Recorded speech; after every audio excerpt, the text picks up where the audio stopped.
আসসালামু আলাইকুম। তো আপনি যদি চান আপনার ফেসবুক পোস্টে কিন্তু কমেন্ট বন্ধ করে রাখতে পারেন। কেউ আপনার ফেসবুক পোস্টে কমেন্ট করতে পারবে না।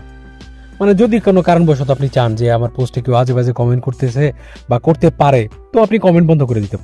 তো আপনি সেটা নতুন পোস্ট এবং পুরনো পোস্ট, ধরেন যে অনেক পুরনো একটা পোস্ট, সেখানে অনেক বাজে কমেন্ট আসতেছে বা আপনি সেটা কমেন্ট বন্ধ করতে যাচ্ছেন যে কোনো কারণে হোক, সেটাও কিন্তু পারবেন, শুধু নতুন পোস্টের বেলায় না।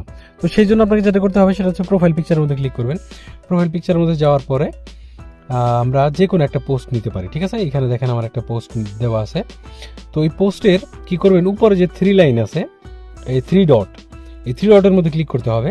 তারপরে এখানে who can comment on your post, এটার মধ্যে আমরা ক্লিক করব, ঠিক আছে। এটার মধ্যে ক্লিক করার পরে এখানে দেখেন পাবলিক, মানে যে কেউ কমেন্ট করতে পারে, মানে ব্লু মার্ক দেখতে পাচ্ছেন।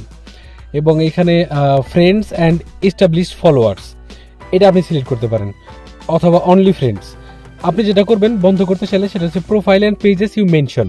আপনি যদি কাউকে মেনশন করে থাকেন, শুধুমাত্র সেই কমেন্ট করতে পারবে, আর কেউ পারবে না। তো এটা যদি দেন তাহলে কিন্তু কেউ কমেন্ট করতে পারবে না। এবং নিচের দিকে এসে এখানে ডান বাটনে ক্লিক করতে হবে। ডান বাটনে ক্লিক করে দিলাম। এখন কিন্তু এই পোস্টের মধ্যে কেউ কমেন্ট করতে পারবে না। আপনার পোস্টের কমেন্ট বন্ধ হয়ে গেল। যেহেতু আমার প্রোফাইল আমি দেখতে পাচ্ছি না, অন্য যারা যে কেউ দেখবে আমার পোস্ট, এখানে কিন্তু এই কমেন্ট সেকশনটা বা কমেন্ট অপশনটা পাবে না, সে কমেন্ট করতে পারবে।